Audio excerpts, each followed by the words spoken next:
किताब विपणन की रीत तो सच दा मार्ग भाग चौथा।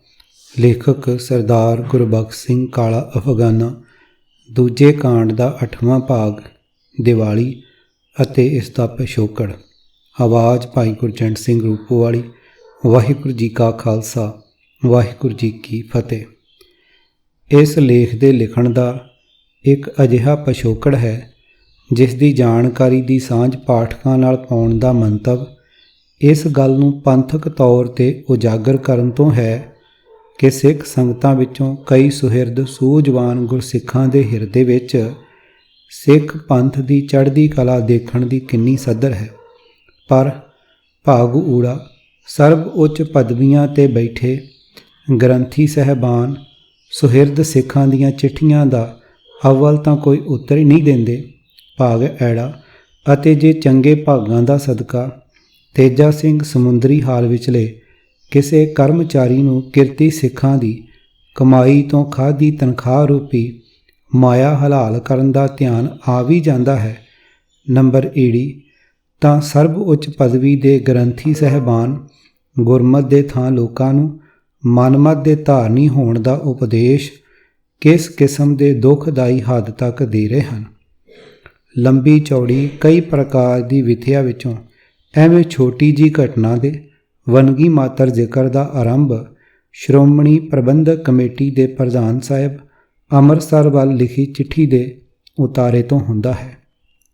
ਏਕ ਓੰਕਾਰ ਸਤਿਗੁਰ ਪ੍ਰਸਾਦ ਸੁਹੰਦੜੋ ਹੱਬ ਠਾਏ ਕੋਏ ਨ ਦਿਸੈ ਡੂਜੜੋ ਖੁੱਲੜੇ ਕਾ ਪਾਠ ਨਾਨਕ ਸਤਿਗੁਰ ਭੇਟ ਤੇ। मार्च 15 1997 डेल्टा BC कनेडा। प्यारे प्रेजिडेंट SGPC अमृतसर जीओ वाहिगुरू जी का खालसा वाहिगुरू जी की फतेह। सनेमर बेनती है कि पुस्तक विपणन की रीत तो सच दा मार्ग के चौथे भाग के खरड़े विच दास ने दिवाली के संबंध विच लेख लिखिया अते भाई साहब गुरबख्श सिंह जूके कोल ਰਾਏ ਲੈਣ ਲਈ ਭੇਜਿਆ ਸੀ। ਆਪਣੇ ਵੱਲੋਂ ਕੋਈ ਟਿੱਪਣੀ ਲਿਖਣ ਦੇ ਥਾਂ ਸੁਜਾਨ ਗੁਰਮੁਖ ਪਿਆਰੇ ਭਾਈ ਸਾਹਿਬ ਨੇ ਦੀਵਾਲੀ ਦੇ ਸਬੰਧ ਵਿੱਚ ਆਪ ਜੀ ਦੀ ਸੇਵਾ ਵਿੱਚ ਲਿਖੀ ਚਿੱਠੀ ਅਤੇ ਉਸ ਦੇ ਉੱਤਰ ਵਿੱਚ ਧਰਮ ਪ੍ਰਚਾਰ ਕਮੇਟੀ ਵੱਲੋਂ ਭਜਵਾਈ ਸ੍ਰੀ ਅਕਾਲ ਤਖਤ ਸਾਹਿਬ ਦੇ ਮੁੱਖ ਗ੍ਰੰਥੀ ਸਾਹਿਬ ਜੀ ਦੀ ਵਡਮੁੱਲੀ ਰਾਏ ਸਮੇਤ ਸਾਰੇ ਪੱਤਰ ਦਾਸ ਵੱਲ ਭੇਜ ਦਿੱਤੇ। ਸਭ ਕੁਝ ਪੜ੍ਹ ਕੇ ਦਾਸ ਨੂੰ ਸਖਤ ਘਬਰਾਹਟ ਇਸ ਗੱਲ ਦੀ ਹੋਈ ਕਿ ਜਦ ਸ੍ਰੀ ਅਕਾਲ ਤਖਤ ਦੇ ਮੁੱਖ ਗ੍ਰੰਥੀ ਸਾਹਿਬ ਦੇ ਲਿਖੇ ਨੂੰ ਧਰਮ ਪ੍ਰਚਾਰ ਕਮੇਟੀ ਨੇ ਅਥਵਾ ਪੰਥ ਦੀ ਸ਼੍ਰੋਮਣੀ ਜਥੇਬੰਦੀ ਨੇ ਵਡਮੁੱਲੀ ਰਾਏ ਭਾਵ ਗੁਰਮਤ ਮੰਨ ਲਿਆ ਹੋਇਆ ਹੈ ਤਾਂ ਫਿਰ ਦਾਸ ਵੱਲੋਂ ਲਿਖਿਆ ਲੇਖ ਕਿਸੇ ਹਾਲਤ ਵਿੱਚ ਵੀ ਗੁਰਮਤ ਨਹੀਂ ਮੰਨਿਆ ਜਾ ਸਕਦਾ। ਉਸੇ ਸਖਤ ਘਬਰਾਹਟ ਦਾ ਹੀ ਕਾਰਨ ਹੈ ਕਿ ਇਸ ਸਭ ਕੁਝ ਨੂੰ ਫੈਕਸ ਰਾਹੀਂ ਤੁਹਾਡੀ ਸੇਵਾ ਵਿੱਚ ਭੇਜ ਰਿਹਾ ਹਾਂ। ਨੰਬਰ 1 ਇਸ ਨਿਮਾਣੇ ਕੀਟ ਵੱਲੋਂ ਇਹ ਜੋਦੜੀ ਪੱਤਰ ਲਿਖਣ ਦਾ ਮੰਤਵ ਕੇਵਲ ਇਹ ਹੈ ਕਿ ਪੁਸਤਕ ਦੀ ਛਪਾਈ ਹੋਣ ਤੋਂ ਪਹਿਲਾਂ ਆਪ ਜੀ ਵੱਲੋਂ ਆਏ ਸਪਸ਼ਟੀਕਰਨ ਅਨੁਸਾਰ ਲੋੜੀਂਦੀ ਸੋਧ ਕਰ ਲਈ ਜਾਵੇ ਤਾਂ ਜੋ ਪੰਥ ਵਿੱਚ ਕੋਈ ਨਵਾਂ ਵਿਵਾਦ ਖੜਾ ਨਾ ਹੋ ਸਕੇ। ਪੁੱਛਾਂ ਦਾ ਵੇਰਵਾ ਇਸ ਪ੍ਰਕਾਰ ਹੈ। ਭਾਗ ਊੜਾ ਜੇ ਮੁੱਖ ਗ੍ਰੰਥੀ ਸਾਹਿਬ ਦੀ ਰਾਏ ਵਡਮੁੱਲੀ ਹੈ ਅਥਵਾ ਉਹਨਾਂ ਦੀ ਰਾਏ ਗੁਰਮਤ ਹੈ ਤਾਂ 4 ਤੋਂ 6 ਸਫ਼ੇ ਤੱਕ ਦਾਸ ਵੱਲੋਂ ਲਿਖਿਆ ਲੇਖ ਕਿਸੇ ਵੀ ਦਲੀਲ ਨਾਲ ਗੁਰਮਤ ਨਹੀਂ ਰਹਿ ਜਾਂਦਾ। ਮਨਮਤ ਅਤੇ ਗੁਰਮਤ ਦੇ ਅੰਤਰ ਨੂੰ ਧਿਆਨ ਵਿੱਚ ਰੱਖਿਆ ਜਾਣਾ ਹੀ ਗੁਰਸਿੱਖੀ ਹੈ। ਇਸ ਤੱਥ ਬਾਰੇ ਆਪ ਜੀ ਤੋਂ ਸਪਸ਼ਟ ਆਦੇਸ਼ ਦੀ ਬੜੀ ਲੋੜ ਹੈ। ਭਾਗ ਐੜਾ ਜੇ ਭਾਈ ਮਨੀ ਸਿੰਘ ਜੀ ਦੀ ਸ਼ਹੀਦੀ ਦੀਪਮਾਲਾ ਅਥਵਾ ਆਤਿਸ਼ਬਾਜ਼ੀ ਨਾਲ ਮਨਾਈ ਜਾਣੀ ਗੁਰਮਤ ਹੈ ਤਾਂ ਸ਼ਹੀਦਾਂ ਦੇ ਸਰਤਾਜ ਸ੍ਰੀ ਗੁਰੂ ਅਰਜਨ ਸਾਹਿਬ ਜੀ ਸ੍ਰੀ ਗੁਰੂ ਤੇਗ ਬਹਾਦਰ ਸਾਹਿਬ ਜੀ ਭਾਈ ਮਤੀ ਦਾਸ ਜੀ ਭਾਈ ਦਿਆਲਾ ਜੀ ਭਾਈ ਤਾਰੂ ਸਿੰਘ ਜੀ ਅਥਵਾ ਹੋਰ ਬੇਅੰਤ ਸ਼ਹੀਦਾਂ ਦੇ ਸ਼ਹੀਦੀ ਦਿਵਸ ਦੀਪਮਾਲਾ ਅਤੇ ਆਤਿਸ਼ਬਾਜ਼ੀ ਨਾਲ ਕਿਸ ਕਾਰਨ ਨਹੀਂ ਮਨਾਏ ਜਾਂਦੇ। ਭਾਗ ਈੜੀ ਦੀਵਾਲੀ ਦੇ ਜੋੜ ਮੇਲੇ 'ਤੇ ਸਤਿਗੁਰਾਂ ਦੀ ਭੇਟਾ ਹੋਣ ਵਾਲੀ ਮਾਇਆ ਸਿੱਖ ਧਰਮ ਦੇ ਵੈਰੀ ਮੁਗਲ ਸਰਕਾਰ ਨੂੰ ਦੇਣ ਵਾਲੀ ਸ਼ਰਤ ਮੰਨ ਲੈਣੀ ਅਥਵਾ ਜ਼ਾਲਮ ਦੀ ਕਿਸੇ ਜ਼ੁਲਮੀ ਸ਼ਰਤ ਨੂੰ ਮੰਨ ਲੈਣਾ ਕਿ ਖਾਲਸਾਈ ਸ਼ਾਨ ਅਤੇ ਅਣਖ ਦੇ ਅਨੁਕੂਲ ਸੀ ਜੀ। ਫਿਰ ਉਸ ਪੰਥਕ ਇਕੱਠ ਵਿੱਚ ਭਾਈ ਮਨੀ ਸਿੰਘ ਜੀ ਨੇ ਪੰਥ ਦੇ ਅੰਦਰ ਕਿਹੜੀ ਉਚੇਚੀ ਰੂਹ ਫੂਕ ਦੇਣੀ ਸੀ ਜਿਸ ਤੋਂ ਪੰਥ ਅਜੇ ਵਾਂਝਾ ਸੀ। ਕਥਿਤ ਤੌਰ 'ਤੇ ਪੰਥਕ ਇਕੱਠ ਦੇ ਅਸਫਲ ਹੋ ਜਾਣ ਨਾਲ ਉਹ ਕਿਹੜੀ ਪੰਥਕ ਘਾਟ ਹੋਈ ਸੀ ਜੋ ਸਰਕਾਰ ਦੇ ਖਜ਼ਾਨੇ ਵਿੱਚ ਮਾਇਆ ਪੁੱਜ ਜਾਣ 'ਤੇ ਪੂਰੀ ਹੋ ਜਾਣੀ ਸੀ। ਕੀ ਕਿਤੇ ਇਹ ਵੀ ਸਾਰਾ ਵਿਪਰੀ ਮਾਇਆ ਜਾਲ ਹੀ ਤਾਂ ਨਹੀਂ ਜੋ ਭਾਈ ਸਾਹਿਬ ਦੀ ਸ਼ਹੀਦੀ ਦੇ ਅਸਲ ਕਾਰਨ ਨੂੰ ਦੂਸ਼ਿਤ ਕਰ ਰਿਹਾ ਹੋਵੇ। ਭਾਗ ਸੱਸਾ। ਕੀ ਕਾਰਨ ਹੈ ਕਿ ਪੰਥ ਦੀ ਸਰਬ ਉੱਚ ਪਦਵੀ 'ਤੇ ਬੈਠੇ ਗ੍ਰੰਥੀ ਸਾਹਿਬ ਆਪਣੀ ਦਲੀਲ ਦੀ ਪੁਸ਼ਟੀ ਵਿੱਚ ਗੁਰਬਾਣੀ ਦੀ ਇੱਕ ਪੰਕਤੀ ਵਰਤਣੀ ਵੀ ਬੇਲੋੜੀ ਮੰਨ ਰਹੇ ਹਨ? ਕੀ ਖਾਲਸਾ ਸ੍ਰੀ ਗੁਰੂ ਗ੍ਰੰਥ ਸਾਹਿਬ ਜੀ ਦੇ ਅਧੀਨ ਨਹੀਂ ਹੈ? ਕੀ ਗੁਰਮਤਿ ਤੋਂ ਬਾਹਰਾ ਕੋਈ ਹੋਰ ਰੀਤੀ ਰਿਵਾਜ ਜਾਂ ਕੋਈ ਹੋਰ ਗ੍ਰੰਥ ਖਾਲਸਾ ਦੀ ਮਰਜ਼ਾਦਾ ਨੂੰ ਸੇਧ ਦੇ ਸਕਦਾ ਹੈ? ਕਿ ਗੁਰੂ ਪਰਮੇਸ਼ਰ ਸ੍ਰੀ ਗੁਰੂ ਗ੍ਰੰਥ ਸਾਹਿਬ ਜੀ ਖਾਲਸਾ ਜੀ ਦੇ ਕੇਵਲ ਮਾਤਰ ਖਸਮ ਨਹੀਂ ਹਨ? ਸਤਿਕਾਰਤ ਗ੍ਰੰਥੀ ਸਾਹਿਬ ਜੀ ਨੇ ਕਿਸ ਗ੍ਰੰਥ ਨੂੰ ਟੇਕ ਮੰਨ ਕੇ ਰਾਏ ਲਿਖੀ ਹੈ? ਵਡਮੁੱਲੀ ਗੁਰਮਤਿ ਸੇਧ ਦੀ ਉਡੀਕ ਵਿੱਚ ਗੁਰਬਾਣੀ ਅਨੁਸਾਰ ਆਪਣੀ ਜੀਵਨ ਜੁਗਤ ਸਵਾਰਨ ਦੇ ਆਰੇ ਲੱਗੇ ਗੁਰਮੁਖਾਂ ਦੇ ਚਰਨਾਂ ਦੀ ਧੂੜ ਦਾਸ ਗੁਰਬਖਸ਼ ਸਿੰਘ ਕਾਲਾ ਅਫਗਾਨਾ ਨਾਲ ਨੱਥੀ ਕਰਕੇ ਭੇਜੇ ਗਏ ਕਾਗਜ਼ਾਂ ਦਾ ਵੇਰਵਾ। ਨੰਬਰ 1 ਗੁਰਬਖਸ਼ ਸਿੰਘ ਜੂਕੇ ਦਾ ਪੱਤਰ। ਨੰਬਰ 2 ਧਰਮ ਪ੍ਰਚਾਰ ਕਮੇਟੀ ਦੀ ਚਿੱਠੀ। ਨੰਬਰ 3 ਭਾਈ ਸਾਹਿਬ ਭਾਈ ਭਗਵਾਨ ਸਿੰਘ ਜੀ ਮੁੱਖ ਗ੍ਰੰਥੀ ਸ੍ਰੀ ਅਕਾਲ ਤਖਤ ਸਾਹਿਬ ਜੀ ਦੀ ਕਥਿਤ ਵਡਮੁੱਲੀ ਰਾਏ ਕੁੱਲ ਸਫ਼ੇ 7। ਨੰਬਰ 2 ਭਾਈ ਸਾਹਿਬ ਸਰਦਾਰ ਗੁਰਬਖਸ਼ ਸਿੰਘ ਇੰਗਲੈਂਡ ਵਾਸੀ ਦੇ ਪੱਤਰਾਂ ਦਾ ਉਤਾਰਾ। ਇੱਕ ਓੰਕਾਰ ਸਤਿਗੁਰ ਪ੍ਰਸਾਦ। ਜਿਨ੍ਹਾਂ ਦੇ ਸੰਦੜਿਆਂ ਦੁਰਮਤ ਵੰਝੈ ਮਿੱਤਰ ਅਸਾਡੜੇ ਸੇਈ ਹੋਂ ਢੁਢੇਂਦੀ ਜਗ ਸਬਾਇਆ ਜਨ ਨਾਨਕ ਵਿਰਲੇ ਕੇ। ਸੇਵਾ ਵਿਖੇ ਸਕੱਤਰ ਧਰਮ ਪ੍ਰਚਾਰ ਕਮੇਟੀ ਤੇਜਾ ਸਿੰਘ ਸਮੁੰਦਰੀ ਹਾਲ ਦਰਬਾਰ ਸਾਹਿਬ ਅੰਮ੍ਰਿਤਸਰ ਪੰਜਾਬ ਭਾਰਤ। ਗੁਰਮੁਖ ਪਿਆਰੇ ਜੀਓ, ਵਾਹਿਗੁਰੂ ਜੀ ਕਾ ਖਾਲਸਾ ਵਾਹਿਗੁਰੂ ਜੀ ਕੀ ਫਤਿਹ। ਦਾਸ ਵੱਲੋਂ ਭੇਜੀ ਗਈ ਬੰਦੀ ਛੋੜ ਦਿਵਸ ਦੀ ਵਧਾਈ ਦੇ ਉੱਤਰ ਵਿੱਚ ਤੁਹਾਡੀ ਚਿੱਠੀ ਨੰਬਰ 40222 ਮਿਤੀ 23/12/1996 ਨੂੰ ਮਿਲਿਆਂ 5-6 ਹਫ਼ਤੇ ਹੋ ਗਏ ਹਨ। ਕਈ ਇੱਕ ਸਰੀਰਕ ਅਤੇ ਪਰਿਵਾਰਕ ਮਜਬੂਰੀਆਂ ਕਰਕੇ ਜਲਦੀ ਉੱਤਰ ਨਹੀਂ ਲਿਖ ਸਕਿਆ। ਦੋਵੇਂ ਹੱਥ ਜੋੜ ਕੇ ਸੀਸ ਨਵਾ ਕੇ ਖਿਮਾ ਦੀ ਖੈਰ ਮੰਗਦਾ ਹਾਂ। ਸੰਖੇਪ ਬੇਨਤੀਆਂ ਇਸ ਪ੍ਰਕਾਰ ਹਨ। ਨੰਬਰ 1 ਦਾਸ ਕਿਸੇ ਸੰਪਰਦਾ ਦਾ ਅਨੁਯਾਈ ਨਹੀਂ ਹੈ। ਤਤ ਗੁਰਮਤ ਅਤੇ ਪੰਥ ਪ੍ਰਵਾਨਤ ਰਹਿਤ ਮਰਜ਼ਾਦਾ ਅਨੁਸਾਰ ਏਕ ਪਿਤਾ ਏਕ ਸਕੇ ਹਮ ਬਾਰਕ ਤੂੰ ਮੇਰਾ ਗੁਰਹਾਈ ਦੇ ਮਹਾਵਾਕ ਮੁਤਾਬਕ ਸਮੂਹ ਗੁਰਸਿੱਖਾਂ ਨੂੰ ਇੱਕੋ ਲੜੀ ਵਿੱਚ ਪਰੋਤਾ ਹੋਇਆ ਵੇਖਣ ਦੀ ਤਮੰਨਾ ਹੈ।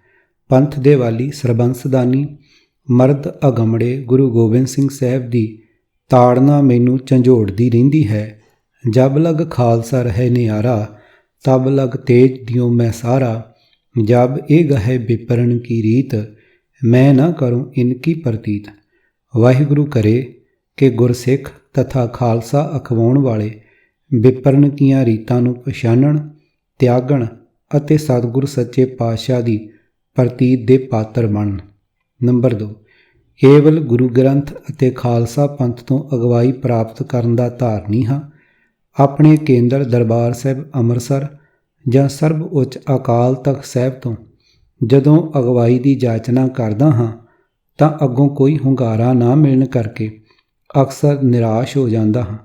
ਨਮੂਨੇ ਵਜੋਂ ਆਪਣੀ ਪਾਤੀ ਨੰਬਰ 149-94 ਮਿਤੀ 2 ਫਰਵਰੀ ਦਾ ਉਤਾਰਾ ਭੇਜ ਰਿਹਾ ਹਾਂ ਜਿਸ ਦਾ ਹੁਣ ਤੱਕ ਕੋਈ ਜਵਾਬ ਨਹੀਂ ਮਿਲਿਆ। ਧੰਨ ਭਾਗ ਮੇਰੇ ਗਸ਼ਤੀ ਪੱਤਰ ਦਾ ਹੁੰਗਾਰਾ ਮਿਲਿਆ। ਨੰਬਰ 3 ਤੁਸੀਂ ਪੰਜਾਬ ਦੇ ਵਸਨੀਕਾਂ ਪਾਸੋਂ ਦੀਵਾਲੀ ਬਾਰੇ ਸਰਵੇਖਣ ਕਰਵਾ ਕੇ ਵੇਖ ਲੈਣਾ। 95% ਤੋਂ ਵੱਧ ਲੋਕ ਇਸ ਨੂੰ ਰਾਮ ਚੰਦਰ ਵਾਲੀ ਕਹਾਣੀ ਨਾਲ ਜੋੜਨਗੇ ਅਤੇ ਕੁਝ ਕੁ ਲక్ష్ਮੀ ਪੂਜਾ ਦਾ ਤਿਉਹਾਰ ਕਹਿਣਗੇ। ਖਾਲਸੇ ਦਾ ਆਦਰਸ਼ ਤਾਂ ਪੂਜਾ ਅਕਾਲ ਦੀ, ਪਰਚਾ ਸ਼ਬਦ ਦਾ, ਦੀਦਾਰ ਖਾਲਸੇ ਦਾ ਹੋਣਾ ਲੋੜੀਏ। ਸੋ ਖਾਲਸੇ ਨੂੰ ਲక్ష్ਮੀ ਪੂਜਾ ਤਥਾ ਦੀਵਾਲੀ ਦੇ ਅਨਮਤੀ ਤਿਉਹਾਰ ਨਾਲ ਕੀ ਵਾਸਤਾ। ਨੰਬਰ 4, ਤੁਹਾਡੇ ਕਥਨ ਅਨੁਸਾਰ ਜੇ ਦਰਬਾਰ ਸਾਹਿਬ ਵਿਖੇ ਮੀਰੀ ਪੀਰੀ ਦੇ ਮਾਲਿਕ ਗੁਰੂ ਹਰਗੋਬਿੰਦ ਸਾਹਿਬ ਦੇ ਗਵਾਲੀਅਰ ਦੇ ਕਿਲ੍ਹੇ ਵਿੱਚੋਂ 52 ਰਾਜਿਆਂ ਸਮੇਤ ਰਿਹਾ ਹੋ ਕੇ ਆਉਣ ਦੀ ਖੁਸ਼ੀ ਵਿੱਚ ਅੰਮ੍ਰਿਤਸਰ ਦੀਪਮਾਲਾ ਕੀਤੀ ਜਾਂਦੀ ਹੈ ਤਾਂ ਇਸ ਨੂੰ ਬੰਦੀ ਛੋੜ ਦਿਵਸ ਕਰਕੇ ਮਨਾਇਆ ਜਾਣਾ ਚਾਹੀਦਾ ਹੈ, ਨਾ ਕਿ ਵਿਪਰਨ ਦਾ ਚਾਲੂ ਕੀਤਾ ਤਿਉਹਾਰ ਦੀਵਾਲੀ ਕਰਕੇ। ਨੰਬਰ 5, ਸਾਨੂੰ ਆਪਣੇ ਗੁਰਪੁਰਬਾਂ ਅਤੇ ਦਿਨ ਦਿਹਾੜਿਆਂ ਦੀਆਂ ਪੱਕੀਆਂ ਤਾਰੀਖਾਂ ਨਿਸ਼ਚਿਤ ਕਰਕੇ ਇੱਕ ਵਾਰ ਖਾਲਸਾ ਕੈਲੰਡਰ ਜਾਰੀ ਕਰ ਲੈਣਾ ਚਾਹੀਦਾ ਹੈ। ਇਸ ਤਰ੍ਹਾਂ ਕਰ ਲੈਣ ਨਾਲ ਖਾਲਸੇ ਦਾ ਬੰਦੀ ਛੋੜ ਦਿਵਸ ਦੀਵਾਲੀ ਨਾਲ ਰਲਗੱਡ ਨਹੀਂ ਹੋਵੇਗਾ। ਇਸ ਸਬੰਧ ਵਿੱਚ ਦਾਸ ਵੱਲੋਂ ਪਹਿਲਾਂ ਹੀ ਸੰਸਾਰ ਸਿੱਖ ਕੌਂਸਲ, ਵਰਲਡ ਸਿੱਖ ਕੌਂਸਲ ਨੂੰ ਲਿਖਿਆ ਜਾ ਚੁੱਕਾ ਹੈ। ਤੁਹਾਡੀ ਜਾਣਕਾਰੀ ਅਤੇ ਦਿਲਚਸਪੀ ਲਈ ਆਪਣੀ ਉਸ ਪਾਤੀ ਨੰਬਰ 643/96 ਮਿਤੀ 10/7/1996 ਦਾ ਉਤਾਰਾ ਨਾਲ ਭੇਜ ਰਿਹਾ ਹਾਂ, ਜਿਸ ਦੀ ਇੱਕ ਕਾਪੀ ਅੰਤਰੰਗ ਕਮੇਟੀ ਦੇ ਹਰੇਕ ਮੈਂਬਰ ਨੂੰ ਪਹਿਲਾਂ ਹੀ ਭੇਜੀ ਜਾ ਚੁੱਕੀ ਹੈ। ਨੰਬਰ 6, ਗੁਰਮਤਿ ਮਾਰਗ ਦਾ ਅਣਜਾਣ ਪਾਂਦੀ ਹਾਂ, ਉਂਝ ਵੀ ਸਦਾ ਭੁੱਲਣਹਾਰ ਹਾਂ। ਭੁੱਲਣ ਅੰਦਰ ਸਭ ਕੋ ਅਭੁੱਲ ਗੁਰੂ ਕਰਤਾਰ। ਇਸ ਲਈ ਭੁੱਲ ਚੁੱਕ ਦੀ ਖਿਮਾ ਕਰਨੀ, ਸੁਚੱਜੀ ਸੇਧ ਦੇ ਕੇ ਸੋਝੀ ਬਖਸ਼ਣੀ, ਚੜ੍ਹਦੀ ਕਲਾ ਵਾਲੇ ਗੁਰਸਿੱਖੀ ਜੀਵਨ ਦੀ ਅਸੀਸ ਦੇ ਕੇ ਨਿਹਾਲ ਕਰਨਾ ਗੁਰਸਿੱਖ ਨਾਤੇ। ਖਾਲਸਾ ਪੰਥ ਦਾ ਨਾਮ ਤਰੀਕ ਅੰਗ ਗੁਰਬਖਸ਼ ਸਿੰਘ 20/2/1997। ਨੰਬਰ 3, ਸਫ਼ੇ ਦੇ ਉਤਲੇ ਦੋਹੀਂ ਪਾਸੀਂ ਖੰਡੇ ਦੇ ਨਿਸ਼ਾਨ ਸੋਭਦੇ ਤੇਜਾ ਸਿੰਘ ਸਮੁੰਦਰੀ ਹਾਲ ਵੱਲੋਂ ਜਾਰੀ ਹੋਏ ਪੱਤਰ ਦਾ ਉਤਾਰਾ ਇਸ ਪ੍ਰਕਾਰ ਹੈ। ਇੱਕ ਓੰਕਾਰ ਸਤਿਗੁਰ ਪ੍ਰਸਾਦ, ਦਫ਼ਤਰ ਸ਼੍ਰੋਮਣੀ ਗੁਰਦੁਆਰਾ ਪ੍ਰਬੰਧਕ ਕਮੇਟੀ, ਧਰਮ ਪ੍ਰਚਾਰ ਕਮੇਟੀ, ਤੇਜਾ ਸਿੰਘ ਸਮੁੰਦਰੀ ਹਾਲ, ਸ੍ਰੀ ਅੰਮ੍ਰਿਤਸਰ। ਸਰਦਾਰ Gurbakhsh Singh ji, 23/12/1996, 63 peacock street, ਗ੍ਰੈਵਸੈਂਡ, cantt, UK। ਸ੍ਰੀਮਾਨ ਜੀ, ਆਪ ਜੀ ਵੱਲੋਂ ਧਾਰਮਿਕ ਪੁੱਛ ਬਾਰੇ ਪੁੱਜੇ ਪੱਤਰ ਮਿਤੀ 3/1/1996 ਵਿੱਚ ਬਿਨੇ ਹੈ ਕਿ ਆਪ ਦਾ ਪੱਤਰ ਹੈੱਡ ਗ੍ਰੰਥੀ ਸ੍ਰੀ ਅਕਾਲ ਤਖਤ ਸਾਹਿਬ, ਸ੍ਰੀ ਅੰਮ੍ਰਿਤਸਰ ਪਾਸ ਰਾਏ ਲਈ ਭੇਜਿਆ ਗਿਆ ਸੀ। ਉਹਨਾਂ ਵੱਲੋਂ ਪੁੱਜੀ ਵਡਮੁੱਲੀ ਰਾਏ ਦੀ ਕਾਪੀ ਆਪ ਪਾਸ ਭੇਜੀ ਜਾ ਰਹੀ ਹੈ। ਆਪ ਨੇ ਇਸੇ ਰਾਏ ਅਨੁਸਾਰ ਹੀ ਅਮਲ ਕਰਵਾਉਣ ਦੀ ਖੇਚਲ ਕਰਨੀ। ਧੰਨਵਾਦ ਸਾਹਿਤ। ਸ਼ੁਭ ਚਿੰਤਕ ਐਡੀਸ਼ਨਲ ਸਕੱਤਰ ਨੱਥੀ ਹੈੱਡ ਗ੍ਰੰਥੀ ਜੀ ਵੱਲੋਂ ਪੁੱਜੀ ਰਾਏ ਦੀ ਕਾਪੀ 1 ਨਗ। ਨੰਬਰ 4, ਸ੍ਰੀ ਅਕਾਲ ਤਖਤ ਸਾਹਿਬ ਦੇ ਗ੍ਰੰਥੀ ਸਾਹਿਬ ਦੀ ਵਡਮੁੱਲੀ ਰਾਏ ਛਪੇ ਹੋਏ ਕਿਸੇ ਪੈਡ ਤੇ ਨਹੀਂ ਹੈ, ਜਿਸ ਅਨੁਸਾਰ ਅਮਲ ਕਰਾਉਣ ਦਾ ਹੁਕਮ ਪੰਥ ਦੇ ਸ਼੍ਰੋਮਣੀ ਜਥੇਦਾਰ ਸਾਹਿਬ ਦੇ ਦਫ਼ਤਰ ਵੱਲੋਂ ਹੋਇਆ ਹੈ। ਇੱਕ ਓੰਕਾਰ ਸਰਦਾਰ ਗੁਰਬਖਸ਼ ਸਿੰਘ ਜੀ, ਗੁਰੂ ਫਤਿਹ ਪ੍ਰਵਾਨ ਹੋਵੇ। ਆਪ ਜੀ ਦਾ ਪੱਤਰ ਦਫ਼ਤਰ ਧਰਮ ਪ੍ਰਚਾਰ ਕਮੇਟੀ, ਸ੍ਰੀ ਅਕਾਲ ਤਖਤ ਸਾਹਿਬ ਜੀ ਪੁੱਜਾ। ਆਪ ਜੀ ਨੇ ਦੀਵਾਲੀ ਦੇ ਸਬੰਧ ਵਿੱਚ ਕੁਝ ਵਿਚਾਰ ਲਿਖੇ ਹਨ ਕਿ ਦੀਵਾਲੀ ਰਾਮਚੰਦਰ ਅਤੇ ਸੀਤਾ ਦੇ ਬਨਵਾਸ ਕੱਟਣ 'ਤੇ ਮਨਾਈ ਜਾਂਦੀ ਹੈ। ਆਪ ਜੀ ਦਾ ਪੱਤਰ ਪੜ੍ਹਨ ਤੋਂ ਸਿੱਧ ਹੈ ਕਿ ਸਿੱਖ ਕੌਮ ਨੂੰ ਦੀਵਾਲੀ ਦਾ ਤਿਉਹਾਰ ਨਹੀਂ ਮਨਾਉਣਾ ਚਾਹੀਦਾ।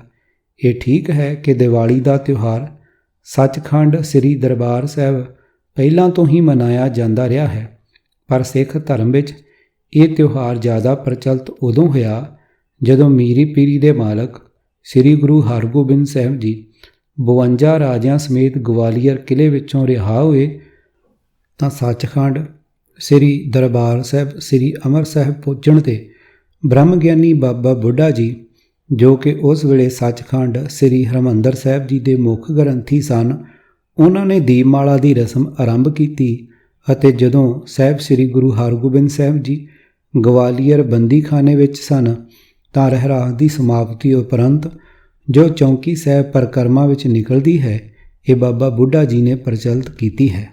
ਦੀਵਾਲੀ ਦੇ ਪੁਰਬ ਨਾਲ ਸਿੱਖਾਂ ਦੀ ਅਹਿਮ ਸ਼ਖਸੀਅਤ ਭਾਈ ਸਾਹਿਬ ਭਾਈ ਮਨੀ ਸਿੰਘ ਜੀ ਦੀ ਸ਼ਹੀਦੀ ਦਾ ਵੀ ਸੰਬੰਧ ਹੈ। ਸਾਹਿਬ ਸ੍ਰੀ ਗੁਰੂ ਹਰਗੋਬਿੰਦ ਸਾਹਿਬ ਜੀ ਦਾ ਗਵਾਲੀਅਰ ਦੇ ਕਿਲ੍ਹੇ ਵਿੱਚੋਂ ਰਿਹਾ ਹੋ ਕੇ ਅੰਮ੍ਰਿਤ ਸਾਹਿਬ ਪੁੱਜਣਾ ਅਤੇ ਭਾਈ ਸਾਹਿਬ ਭਾਈ ਮਨੀ ਸਿੰਘ ਜੀ ਦੀ ਸ਼ਹੀਦੀ ਦੀ ਯਾਦ ਵਿੱਚ ਸਿੱਖ ਜਗਤ ਦੀਵਾਲੀ ਦੇ ਪੁਰਬ ਨੂੰ ਮਨਾਉਂਦੇ ਹਨ ਅਤੇ ਇਸ ਪੁਰਬ 'ਤੇ ਖਾਲਸਾ ਪੰਥ ਇਕੱਤਰ ਹੋ ਕੇ ਪੰਥ ਦੇ ਭਲੇ ਲਈ ਗੁਰਮਤਿ ਪਾਸ ਕਰਦੇ ਹਨ। ਇਸ ਦਾ ਸੰਬੰਧ ਆਪ ਜੀ ਦੀ ਉਕਤ ਮਿਸਾਲ ਨਹੀਂ, ਬਲਕਿ ਦੀਵਾਲੀ ਦੇ ਪੁਰਬ 'ਤੇ ਸਿੱਖ ਜਗਤ ਦਾ ਇਕੱਠ ਹੋਣਾ ਪੰਥ ਦੇ ਭਲੇ ਲਈ ਹੈ। ਭਗਵਾਨ ਸਿੰਘ ਮੁੱਖ ਗ੍ਰੰਥੀ ਸ੍ਰੀ ਅਕਾਲ ਤਖਤ ਸਾਹਿਬ ਸ੍ਰੀ ਅੰਮ੍ਰਿਤਸਰ ਸਾਹਿਬ ਤਰੀ ਕੋਈ ਨਹੀਂ ਹੈ। ਸ੍ਰੀ ਅਕਾਲ ਤਖਤ ਸਾਹਿਬ ਜੀ ਦੇ ਮੁੱਖ ਗ੍ਰੰਥੀ ਸਾਹਿਬ ਤੋਂ ਪ੍ਰਾਪਤ ਹੋਈ ਕਥਿਤ ਵਡਮੁੱਲੀ ਰਾਏ ਬਾਰੇ ਗੁਰਮਤਿ ਵਿਚਾਰ ਦਾ ਵੇਰਵਾ।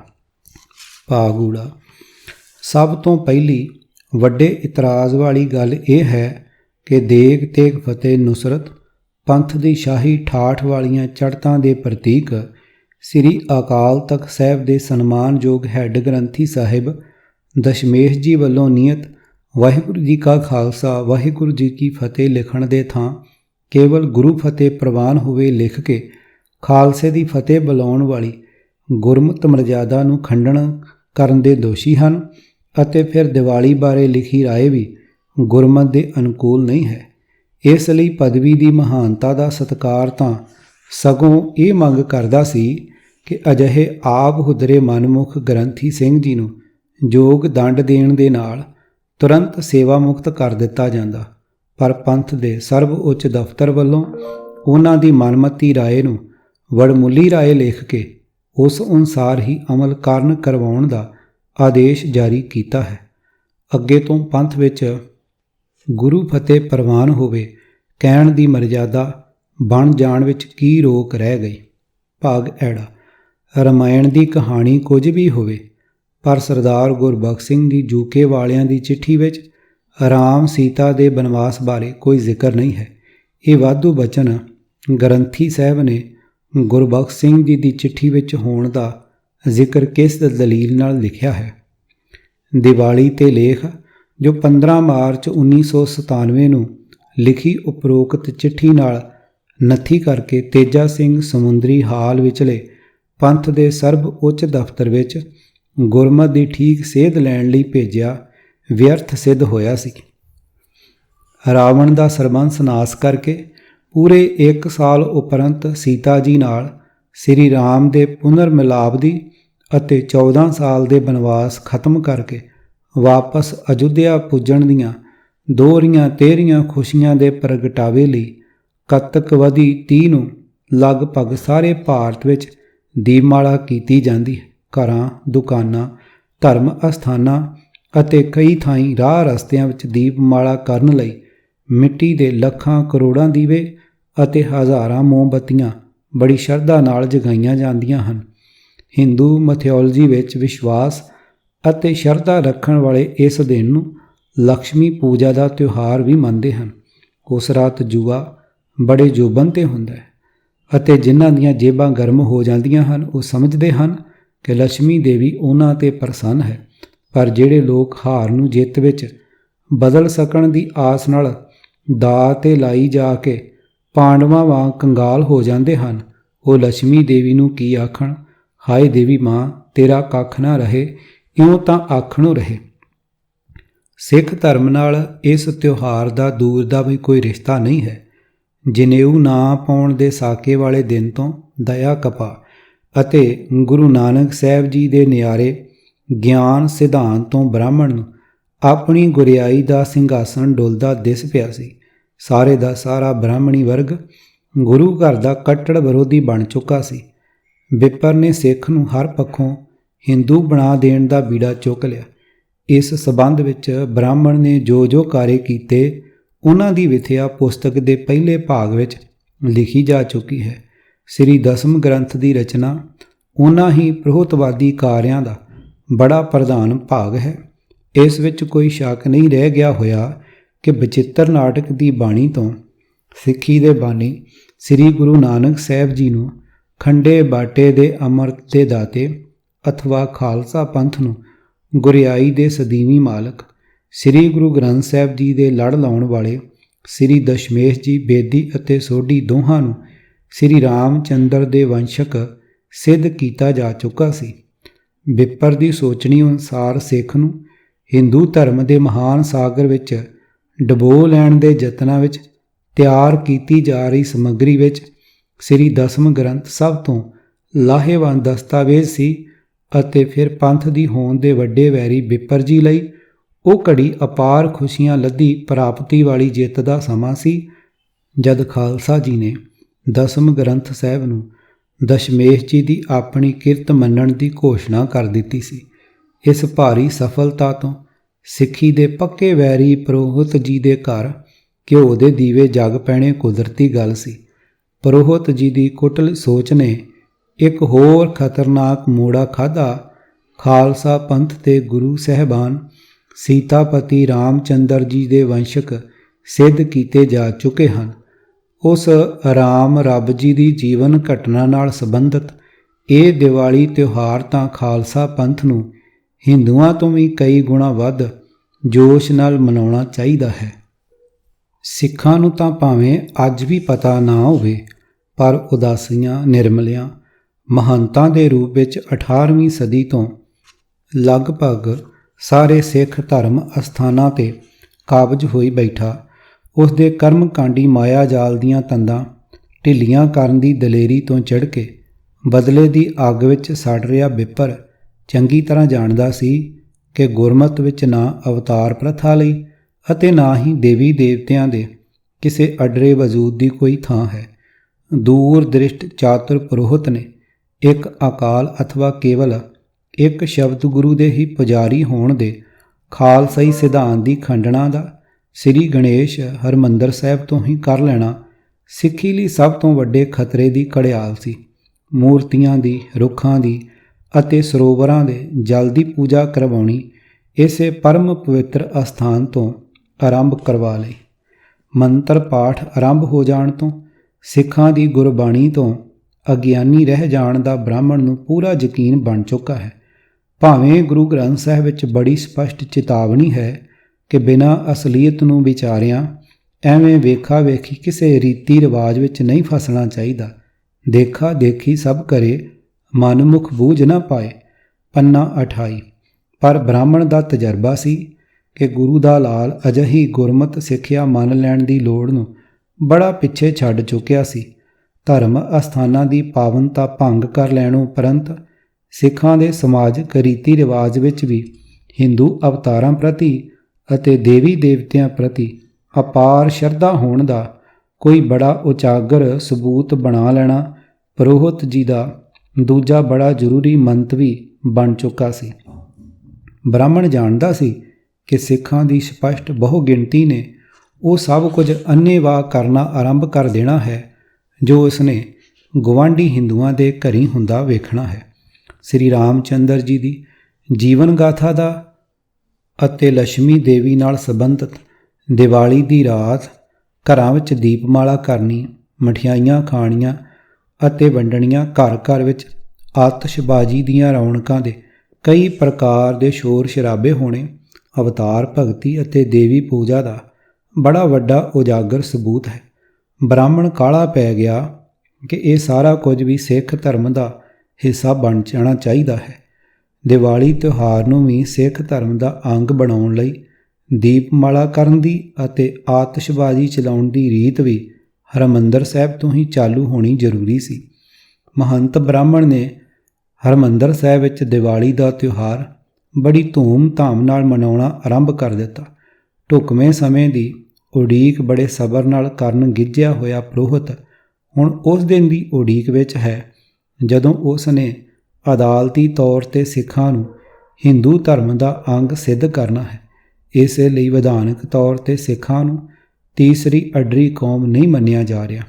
ਸਿੱਖ ਜਗਤ ਵਿੱਚ ਚੇਤਨਤਾ ਆ ਰਹੀ ਦਾ ਮਾੜਾ ਮੋਟਾ ਹੀ ਸ਼ੱਕ ਪਿਆ ਤਾਂ ਚਲਾਕ ਬਿੱਪਰ ਨੇ ਇਤਿਹਾਸ ਵਿੱਚ ਇਹ ਕੋਰਾ ਝੂਠ ਲਿਖਵਾ ਦਿੱਤਾ ਕਿ ਛਟਮ ਪਾਤਸ਼ਾਹ ਜੀ ਗਵਾਲੀਅਰ ਦੇ ਕਿਲ੍ਹੇ ਤੋਂ ਰਿਹਾ ਹੋ ਕੇ ਦੀਵਾਲੀ ਵਾਲੇ ਦਿਨ ਹੀ ਅੰਮ੍ਰਿਤਸਰ ਪੁੱਜੇ ਸਨ। ਉਸੇ ਖੁਸ਼ੀ ਵਿੱਚ ਬਾਬਾ ਬੁੱਢਾ ਜੀ ਨੇ ਸ਼ਹਿਰ ਵਿੱਚ ਅਤੇ ਹਰਿਮੰਦਰ ਸਾਹਿਬ ਵਿੱਚ ਦੀਪਮਾਲਾ ਕਰਵਾਈ ਸੀ। ਉਹਨਾਂ ਦੇ ਹੀ ਹੁਕਮ ਨਾਲ ਖੂਬ ਆਤਿਸ਼ਬਾਜ਼ੀ ਫੂਕੀ ਜਾਣੀ ਆਰੰਭ ਹੋਈ ਸੀ। ਅਜਿਹੀ ਗੱਲ ਤੋਂ ਇਸ ਖਿਆਲ ਦਾ ਪੈਦਾ ਹੋਣਾ ਕੁਦਰਤੀ ਹੈ ਕਿ ਕਿਲ੍ਹੇ ਵਿੱਚੋਂ ਸਤਿਗੁਰਾਂ ਦੀ ਰਿਹਾਈ ਤੋਂ ਹੋਈ ਖੁਸ਼ੀ ਦਾ ਪ੍ਰਗਟਾਵਾ ਕਰਨ ਲਈ ਹਰਿਮੰਦਰ ਸਾਹਿਬ ਵਿੱਚ ਦੀਵਾਲੀ ਮਨਾਉਣ ਵਾਲੇ ਬਾਬਾ ਬੁੱਢਾ ਜੀ ਨੇ ਕੀ ਪੰਚਮ ਪਾਤਸ਼ਾਹ ਜੀ ਦੀ ਦੁਖਦਾਈ ਸ਼ਹੀਦੀ ਤੋਂ ਹੋਈ ਗੰਭੀਰ ਸ਼ੋਕ ਦਾ ਪ੍ਰਗਟਾਵੇ ਵੀ ਜ਼ਰੂਰ ਕਿਸੇ ਉਚੇਚੀ ਵਿਧੀ ਨਾਲ ਹੀ ਕੀਤਾ ਹੋਵੇਗਾ। ਕਿੱਡੇ ਦੁੱਖ ਵਾਲੀ ਸਥਿਤੀ ਬਣ ਰਹੀ ਹੈ ਕਿ ਇੱਕ ਪਾਸੇ ਤਾਂ ਅਸੀਂ ਬਾਬਾ ਬੁੱਢਾ ਜੀ ਨੂੰ ਦੁੱਖਾਂ ਸੁੱਖਾਂ ਦੇ ਅਨੁਭਵ ਤੋਂ ਰਹਿਤ ਪੂਰਨ ਬ੍ਰਹਮ ਗਿਆਨੀ ਕਹਿ ਰਹੇ ਹਾਂ, ਪਰ ਨਾਲ ਹੀ ਉਹਨਾਂ 'ਤੇ ਇਹ ਦੋਸ਼ ਲਾ ਰਹੇ ਹਾਂ ਕਿ ਗਵਾਲੀਅਰ ਦੇ ਕਿਲ੍ਹੇ ਤੋਂ ਸ੍ਰੀ ਗੁਰੂ ਹਰਗੋਬਿੰਦ ਸਾਹਿਬ ਜੀ ਦੀ ਰਿਹਾਈ ਸਮੇਂ ਉਹ ਖੁਸ਼ੀ ਨਾਲ ਏਡੇ ਕੱਪੜਿਆਂ ਤੋਂ ਬਾਹਰ ਹੋ ਗਏ ਸਨ ਕਿ ਬੜੇ ਹੋਸ਼ੇ ਅਤੇ ਪਾਂਡੇ ਮਨੁੱਖ ਵਾਂਗ ਆਪਣੇ ਅੰਦਰ ਦੀ ਖੁਸ਼ੀ ਨੂੰ ਨਾ ਲੁਕਾ ਸਕਦਿਆਂ ਉਹਨਾਂ ਨੇ ਹਰਿਮੰਦਰ ਸਾਹਿਬ ਵਿੱਚ ਅਥਵਾ ਸਾਰੇ ਅੰਮ੍ਰਿਤਸਰ ਵਿੱਚ ਦੀਪ ਮਾਲਾ ਕਰਵਾਈ ਸੀ। ਅਜਿਹੀ ਖੁਸ਼ੀ ਦਾ ਪ੍ਰਗਟਾਵਾ ਕਰਕੇ ਹੀ ਉਹਨਾਂ ਨੇ ਮੁਗਲ ਸਰਕਾਰ ਨੂੰ ਇਹ ਪ੍ਰਭਾਵ ਦਿੱਤਾ ਸੀ ਕਿ ਸਤਿਗੁਰਾਂ ਦੀ ਨਜ਼ਰਬੰਦੀ ਦੇ ਕਾਰਨ ਸਿੱਖ ਜਗਤ ਬੜਾ ਹੀ ਢਹਿੰਦੀਆਂ ਕਲਾਂ ਦਾ ਸ਼ਿਕਾਰ ਹੋ ਗਿਆ ਸੀ। ਇਸ ਤਰ੍ਹਾਂ ਦੀ ਨੀਵੀਂ ਸੋਚ ਵਾਲਿਆਂ ਅਸਾਂ ਨੇ ਬਿਨਾਂ ਕਰਿਓ ਬਾਬਾ ਜੀ 'ਤੇ ਇਹ ਦੋਸ਼ ਵੀ ਲਾ ਦਿੱਤਾ ਕਿ ਉਹ ਗੁਲਾਮਾਂ ਵਾਲੀ ਖੁਸ਼ਾਮਦੀ ਜਹਨੀਅਤ ਦੇ ਮਾਲਕ ਸਨ। ਗੁਰੂ ਹਰਗੋਬਿੰਦ ਸਾਹਿਬ ਜੀ ਦੇ ਪਿਤਾ ਗੁਰਦੇਵ ਸ੍ਰੀ ਗੁਰੂ ਅਰਜਨ ਸਾਹਿਬ ਜੀ ਨੂੰ ਕੜਾਕੇ ਦੀ ਗਰਮੀ ਸਮੇਂ ਵੱਖ ਢੰਗ ਦੀ ਅਗਨੀ ਨਾਲ ਤੱਤੀ ਤਵੀ 'ਤੇ ਬਿਠਾ ਕੇ ਸੀਸ 'ਤੇ ਸੜਦੀ ਬਲਦੀ ਰੇਤ ਪਾਈ, ਉਬਲਦੇ ਪਾਣੀ ਵਿੱਚ ਬਿਠਾਇਆ ਆਦਿ ਭਿਆਨਕ ਤਸੀਹੇ ਦਿੱਤੇ ਕਿ ਸਤਿਗੁਰਾਂ ਦਾ ਪਾਵਨ ਸਰੀਰ ਛਾਲਿਆਂ ਨਾਲ ਢੱਕਿਆ ਗਿਆ। ਫਿਰ ਉਸ ਘੋਰ ਕਸ਼ਟ ਨੂੰ ਹੋਰ ਕਈ ਗੁਣਾ ਦੁਖਦਾਈ ਬਣਾਉਣ ਲਈ ਦਰਿਆ ਦੇ ਬਰਫਾਨੀ ਪਾਣੀ ਵਿੱਚ ਲਿਆ ਖੜੇ ਕੀਤਾ। ਉਸ ਅਤ ਦੁਖਦਾਈ ਹਾਲਤ ਵਿੱਚ ਠੰਡੇ ਸੀਤ ਪਾਣੀ ਵਿੱਚ ਖੜੇ ਸਰੀਰ ਤਿਆਗਣ ਦੀ ਤਿਆਰੀ ਵਿੱਚ ਵੀ ਸਤਿਗੁਰੂ ਜੀ ਮੁਸਕਰਾਉਂਦੇ ਹੋਏ ਵੇਖ ਕੇ ਵੈਰੀ ਵੀ ਹੈਰਾਨ ਰਹਿ ਗਿਆ ਸੀ। ਜ਼ਾਲਮਾਂ ਵੱਲੋਂ ਦਿੱਤੇ ਜਾ ਰਹੇ ਅਕਹਿ ਅਤੇ ਅਸਹਿ ਤਸੀਹੇ ਉਹਨਾਂ ਦੀ ਗੰਭੀਰਤਾ ਵਾਲੀ ਸਹਿਜ ਅਵਸਥਾ ਨੂੰ ਭੰਗ ਨਹੀਂ ਸੀ ਕਰ ਸਕੇ। ਅੰਤਾਂ ਦੀ ਸਰੀਰਕ ਪੀੜਾ ਦੇ ਸਮੇਂ ਵੀ ਖਿੜੇ ਮੱਥੇ ਰਹਿ ਕੇ ਸੰਸਾਰ ਨੂੰ ਦੁੱਖਾਂ ਸੁੱਖਾਂ ਤੋਂ ਨਿਰਲੇਪ ਰਹਿਣ ਦਾ ਅਤੇ ਬੁਰੇ ਦਾ ਭਲਾ ਮੰਗਦਿਆਂ ਸਬਰ ਸ਼ੁਕਰ ਵਿੱਚ ਪੂਰਨ ਤੌਰ 'ਤੇ ਆਨੰਦਮਈ ਅਵਸਥਾ ਵਿੱਚ ਰਹਿਣ ਦਾ ਅਦੁੱਤੀ ਉਪਦੇਸ਼ ਦੇ ਰਹੇ ਸਨ। ਸ਼ਬਦ ਨੂੰ ਗੁਰੂ ਮੰਨਣ ਦੀ ਗੱਲ ਕਰਨ ਵਾਲਾ ਨਿਆਰਾ ਪੰਥ ਜੇ ਸਤਿਗੁਰਾਂ ਦੇ ਪੰਜ ਭੂਤਕ ਸਰੀਰ ਨਾਲ ਮੋਹ ਪਾ ਬੈਠੇ ਤਾਂ ਫਿਰ ਸਤਿਗੁਰਾਂ ਦੇ ਸਰੀਰ ਦੀਆਂ ਤਸਵੀਰਾਂ ਘਰਾਂ ਵਿੱਚ ਲਾਉਣ ਦਾ ਵੀ ਕੀ ਦੋਸ਼ ਰਹਿ ਗਿਆ। ਮੂਰਤੀ ਪੂਜਾ ਫਿਰ ਕਿੱਡੀ ਕੁ ਦੂਰ ਰਹਿ ਗਈ ਮੰਨੀ ਜਾਵੇ। ਅਜਿਹੀਆਂ ਹੋਸ਼ੀਆਂ ਗੱਲਾਂ ਬਾਬਾ ਬੁੱਢਾ ਜੀ ਪ੍ਰਤੀ ਕਹਿਣ ਵਾਲਿਆਂ ਦਾ ਅਥਵਾ ਅਜਿਹਾ ਬ੍ਰਾਹਮਣੀ ਕੁਫਰ ਸ੍ਰੀ ਗੁਰੂ ਹਰਗੋਬਿੰਦ ਸਾਹਿਬ ਜੀ ਦੇ ਪਾਵਨ ਨਾਮਣੇ ਨਾਲ ਜੋੜਨ ਵਾਲੇ ਮਨੁੱਖਾਂ ਦਾ ਕੀ ਇਹ ਭਾਵ ਹੈ ਕਿ ਉਹਨਾਂ ਬ੍ਰਹਮ ਗਿਆਨੀ ਮਹਾਂਪੁਰਖ ਬਾਬਾ ਬੁੱਢਾ ਜੀ ਨੂੰ ਅਤੇ ਅਕਾਲ ਰੂਪ ਛੇਵੇਂ ਗੁਰੂ ਨਾਨਕ ਜੀ ਨੂੰ ਗੁਰਬਾਣੀ ਦੇ ਇਸ ਮਹਾਂਵਾਕ ਦਾ ਗਿਆਨ ਹੀ ਨਹੀਂ ਸੀ। ਆਠ ਪਹਿਰ ਹਰ ਕੇ ਗੁਣ ਗਾਵੇ, ਭਗਤ ਪ੍ਰੇਮ ਰਸ ਮਾਤਾ, ਹਰਖ ਸੋਗ ਦੋ ਮਾਹੇ ਨਿਰਾਲਾ, ਕਰਣੇ ਹਾਰ ਪਛਾਤਾ। ਪੰਨਾ 498। ਅਰਥ ਅਠੇ ਪਹਿਰ ਪਰਮਾਤਮਾ ਦੀ ਭਗਤੀ ਅਤੇ ਉਸ ਦੇ ਪਿਆਰ ਵਿੱਚ ਮਸਤ ਰਹਿ ਕੇ ਪ੍ਰਭੂ ਦੇ ਗੁਣ ਗਾਉਂਦਾ ਰਹਿਣ ਵਾਲਾ ਮਨੁੱਖ ਖੁਸ਼ੀ ਅਤੇ ਗਮੀ ਦੋਹਾਂ ਤੋਂ ਨਿਰਲੇਪ ਰਹਿੰਦਾ ਹੈ। ਉਹ ਸਦਾ ਸਿਰਜਣਹਾਰ ਪ੍ਰਭੂ ਨਾਲ ਸਾਂਝ ਪਾਈ ਰੱਖਦਾ ਹੈ ਕਿ ਬਾਬਾ ਬੁੱਢਾ ਜੀ ਅਥਵਾ ਗੁਰੂ ਹਰਗੋਬਿੰਦ ਸਾਹਿਬ ਜੀ ਹੇਠ ਲਿਖੇ ਪੂਰਨ ਪੁਰਖ ਵਾਲੇ ਗੁਣਾਂ ਤੋਂ ਸਖਣੇ ਸਨ। ਮੰਤਰੰ ਰਾਮ ਰਾਮ ਨਾਮੰ, ਧਿਆਨੰ ਸਬੱਤਰ ਪੂਰਨ, ਗਿਆਨੰ ਸਮ ਦੁਖ ਸੁਖੰ, ਜੁਗਤ ਨਿਰਮਲ ਨਿਰਵੈਰਨ, ਦਿਆਲੰ ਸਰਬ ਜੀਆ, ਪੰਚ ਦੋਖ ਵਿਵਰਜਿਤਾ, ਭੋਜਨੰ ਗੋਪਾਲ ਕੀਰਤਨ, ਅਲਪ ਮਾਇਆ ਜਲ ਕਮਲ ਰਹਿਤਾ, ਉਪਦੇਸੰ ਸਾਮਿਤ੍ਰ ਸਤਰ, ਭਗਵੰਤ ਭਗਤ ਭਾਵਨੀ, ਪਰ ਨਿੰਦਾ ਨਹਿ ਸਰੋਤ ਸ਼ਰਵਣੰ, ਆਪ ਤਿਆਗ ਸਗਲ ਰੇਣਕਾ, ਖਟ ਲਖਣ ਪੂਰਨ ਪੁਰਖਾ, ਨਾਨਕ ਨਾਮ ਸਾਧ ਸੁਵਜਨ। ਪੰਨਾ 1357। ਕਰਮਵਾਰ ਅਰਥ।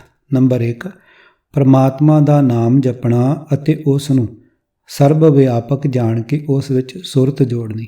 ਨੰਬਰ 2 ਸੁੱਖਾਂ ਦੁੱਖਾਂ ਨੂੰ ਇੱਕੋ ਜਿਹਾ ਸਮਝਣਾ ਅਤੇ ਪਵਿੱਤਰ ਤੇ ਵੈਰ ਰਹਿਤ ਜੀਵਨ ਜਿਉਣਾ।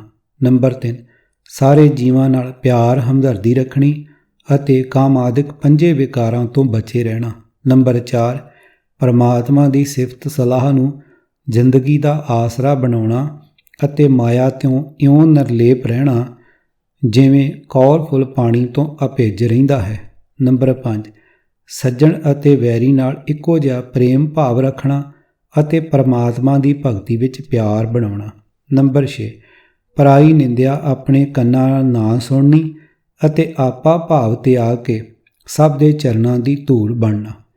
ਦੀਵਾਲੀ ਦੇ ਦਿਨ ਹਰਿਮੰਦਰ ਸਾਹਿਬ ਵਿੱਚ ਦੀਪਮਾਲਾ ਕਰਨ ਵਾਲੇ ਅਤੇ ਲੋਕਾਂ ਦੇ ਲਹੂ ਪਸੀਨੇ ਦੀ ਕਮਾਈ ਨੂੰ ਆਤਿਸ਼ਬਾਜ਼ੀ ਦੀ ਅੱਗ ਵਿੱਚ ਫੂਕਣ ਵਾਲੇ ਭੱਦਰ ਪੁਰਸ਼ਾਂ ਦਾ ਕੀ ਇਹ ਭਾਵ ਹੈ ਕਿ ਉਸ ਸਮੇਂ ਦੇ ਮਹਾਂਵਿਦਵਾਨ ਅਤੇ ਗੁਰਮਤਿ ਦੇ ਗਿਆਤਾ ਭਾਈ ਗੁਰਦਾਸ ਜੀ, ਬਾਬਾ ਬੁੱਢਾ ਜੀ ਆਦਿ ਗੁਰਮੁਖਾਂ ਸਮੇਤ ਛੇਵੇਂ ਪਾਤਸ਼ਾਹ ਜੀ ਗੁਰਬਾਣੀ ਦੇ ਇਨ੍ਹਾਂ ਫਰਮਾਨਾਂ 'ਤੇ ਚੱਲਣਾ ਸਿਖਾਉਣ ਲਈ ਆਪ ਪੂਰਨੇ ਨਹੀਂ ਸਨ ਪਾਇਆ ਕਰਦੇ।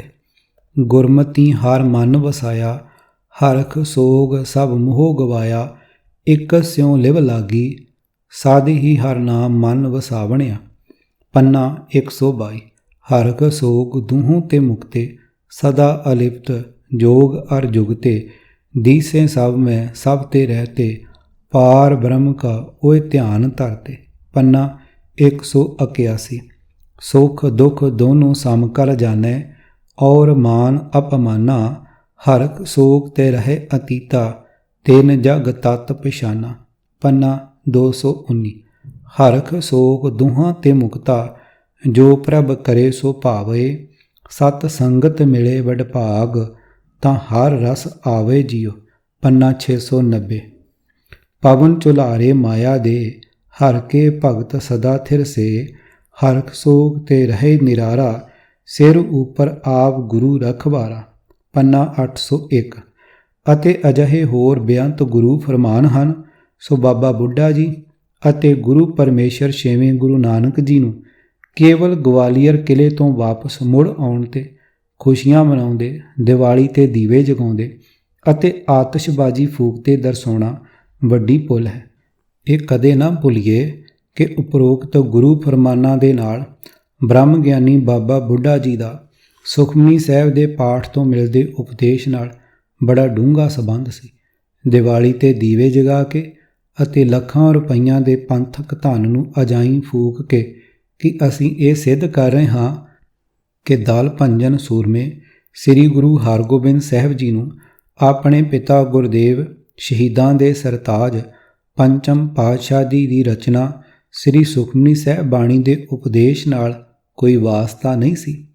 ਪ੍ਰਭ ਕੀ ਆਗਿਆ ਆਤਮ ਹਿਤਾਵੈ, ਜੀਵਨ ਮੁਕਤ ਸੋ ਕਹਾਵੈ, ਤੈਸਾ ਹਰਖ ਤੈਸਾ ਉਸ ਸੋਗ, ਸਦਾ ਆਨੰਦ ਤਹਿ ਨਹਿ ਵਿਯੋਗ, ਤੈਸਾ ਸਵਰਨ ਤੈਸੀ ਉਸ ਮਾਟੀ, ਤੈਸਾ ਅੰਮ੍ਰਿਤ ਤੈਸੀ ਬਿਖ ਖਾਟੀ, ਤੈਸਾ ਮਾਨ ਤੈਸਾ ਅਭਿਮਾਨ, ਤੈਸਾ ਰੰਕ ਤੈਸਾ ਰਾਜਾਨ, ਜੋ ਵਰਤਾਏ ਸਾਈ ਜੁਗਤ, ਨਾਨਕ ਉਹ ਪੁਰਖ ਕਹੀਐ ਜੀਵਨ ਮੁਕਤ। ਪੰਨਾ 275। ਅਜਿਹੇ ਬੇਅੰਤ ਸ਼ਬਦ ਰਚ ਕੇ ਗੁਰਮਤਿ ਦੇ ਅਜਿਹੇ ਦੁੱਤੀ ਗਿਆਨ ਦੇ ਦਾਤੇ ਗੁਰੂ ਨਾਨਕ ਨਿਰੰਕਾਰੀ ਜੀ ਦੇ ਘਰ ਨੂੰ ਖੁਸ਼ੀ ਦੇ ਪ੍ਰਗਟਾਵੇ ਵਾਲੇ ਹੋਸ਼ੇ ਕਰਮ ਨਾਲ ਜੋੜਨ ਦੀ ਭੁੱਲ ਬਾਬਾ ਬੁੱਢਾ ਜੀ ਕਦੇ ਨਹੀਂ ਸਨ ਕਰ ਸਕਦੇ। ਸੁੱਖ ਦੁੱਖ ਵਿੱਚ ਇੱਕ ਸਮਾਨ ਰਹਿਣ ਵਾਲੇ ਦਲ ਭੰਜਨ ਸਤਿਗੁਰੂ ਜੀ ਆਪਣੀ ਕਥਿਤ ਰਿਹਾਈ 'ਤੇ ਅਜਿਹੀ ਹੋਸ਼ੀ ਖੁਸ਼ੀ ਕਿਉਂ ਮਨਾਉਂਦੇ? ਮਨ ਵਿੱਚ ਅਜਿਹੀ ਗੱਲ ਦਾ ਵਿਚਾਰ ਆਉਣਾ ਵੀ ਗੁਰੂ ਨਿੰਦਿਆ ਹੈ ਕਿ ਆਪਣੀ ਰਿਹਾਈ ਉਪਰੰਤ ਸ੍ਰੀ ਅੰਮ੍ਰਿਤਸਰ ਸਾਹਿਬ ਪੁੱਜਣ ਸਮੇਂ ਦੀਪਮਾਲਾ ਵਰਗੀ ਹਿੰਦੂ ਰਸਮ ਦੁਆਰਾ ਉਚੇਚੀ ਖੁਸ਼ੀ ਦਾ ਪ੍ਰਗਟਾਵਾ ਕੀਤੇ ਜਾਣ ਦੀ ਗੱਲ ਸ੍ਰੀ ਗੁਰੂ ਹਰਗੋਬਿੰਦ ਸਾਹਿਬ ਜੀ ਨੇ ਪ੍ਰਵਾਨ ਕਰ ਲਈ ਹੋਵੇਗੀ। ਇਹ ਗੱਲ ਵੀ ਮੰਨਣ ਯੋਗ ਨਹੀਂ ਹੈ ਕਿ ਅੰਤਰਜਾਮੀ ਸੁਜਾਨ ਗੁਰਦੇਵ ਜੀ ਠੀਕ ਦੀਵਾਲੀ ਵਾਲੇ ਦਿਨ ਹੀ ਸ੍ਰੀ ਹਰਿਮੰਦਰ ਸਾਹਿਬ ਪੁੱਜੇ ਸਨ। ਫਿਰ ਵੱਡੀ ਹੈਰਾਨੀ ਵਾਲੀ ਗੱਲ ਇਹ ਹੈ ਕਿ ਬਾਬਾ ਬੁੱਢਾ ਜੀ ਵੀ ਉਸੇ ਗੁਰਦੇਵ ਜੀ ਦੇ ਬੜੇ ਨਿਕਟਵਰਤੀ ਅਤੇ ਪੂਰੇ ਆਗਿਆਕਾਰੀ ਸਿੱਖ ਸਨ, ਜਿਸ ਦਲ ਭੰਜਨ ਸੂਰਮੇ ਗੁਰੂ ਜੀ ਨੇ ਆਪਣੇ ਪਿਤਾ ਗੁਰਦੇਵ ਜੀ ਦੀ ਦੁਖਦਾਈ ਸ਼ਹੀਦੀ ਤੋਂ ਅਗਲੇ ਦਿਨ ਹੀ ਪੀਰੀ ਦੇ ਨਾਲ ਮੀਰੀ ਦੀ ਕਿਰਪਾਨ ਪਾ ਕੇ ਸੋਗਵਾਰ ਹੋਈਆਂ ਸੰਗਤਾਂ ਦੇ ਮਨਾਂ ਵਿੱਚ ਪੂਰੀ ਤਰ੍ਹਾਂ ਚੜ੍ਹਦੀ ਕਲਾ ਵਰਤਾ ਦੇਣ ਲਈ ਸ਼ਾਹੀ ਸ੍ਰੀ ਅਕਾਲ ਤਖ਼ਤ ਸਾਹਿਬ ਦੀ ਸਿਰਜਣਾ ਦਾ ਐਲਾਨ ਕਰ ਦਿੱਤਾ ਸੀ। ਛਠਮ ਪੀਰ ਜੀ ਨੂੰ ਜਿਵੇਂ ਆਪਣੀ ਨਜ਼ਰਬੰਦੀ ਦੇ ਹੁਕਮ ਸਮੇਂ ਕੋਈ ਲੇਸ ਮਾਤਰ ਵੀ ਖੇਦ ਨਹੀਂ ਸੀ ਹੋਇਆ, ਉਵੇਂ ਹੀ ਰਿਹਾਈ ਦੇ ਮੁਗਲਸ਼ਾਹੀ ਹੁਕਮ ਤੋਂ ਵੀ ਉਹਨਾਂ ਨੂੰ ਕੋਈ ਉਚੇਚੀ ਖੁਸ਼ੀ ਨਹੀਂ ਸੀ ਹੋਈ। ਸਗੋਂ ਸਤਿਗੁਰਾਂ ਨੇ ਤਾਂ ਰਿਹਾਈ ਦੇ ਪੇਸ਼ਕਸ਼ ਨੂੰ ਇਸ ਕਰੜੀ ਸ਼ਰਤ ਨਾਲ ਠੁਕਰਾ ਦਿੱਤਾ ਸੀ ਕਿ ਉਹ ਆਪਣੇ ਨਾਲ ਕਿਲੇ ਵਿਚਲੇ ਬੰਦੀ ਰਾਜਿਆਂ ਨੂੰ ਵੀ ਰਿਹਾ ਕਰਵਾਏ ਬਿਨਾਂ ਨਜ਼ਰਬੰਦੀ ਵਾਲੇ ਕਿਲੇ ਤੋਂ ਬਾਹਰ ਨਹੀਂ ਜਾਣਗੇ। ਉਹੀ ਬੈਕੁੰਠ ਸੀ ਜਿੱਥੇ ਉਹ ਰੌਣਕਾਂ ਲਾਈ ਬੈਠੇ ਸਨ। ਜੇ ਕੋਈ ਖੁਸ਼ੀ ਦੀ ਘੜੀ ਹੈ ਸੀ ਤਾਂ ਕੇਵਲ ਉਸੇ ਸਿਆਸੀ ਤਾਕਤ ਦਿੱਲੀ ਤੇ ਤਖਤ ਬੈਠੇ ਸਮਰਾਟ ਲਈ ਸੀ ਜਿਸ ਨੇ ਸਤਿਗੁਰਾਂ ਨੂੰ ਨਜ਼ਰਬੰਦ ਕਰਕੇ ਆਪਣੇ ਮਨ ਦਾ ਚੈਨ ਗਵਾ ਲਿਆ ਹੋਇਆ ਸੀ।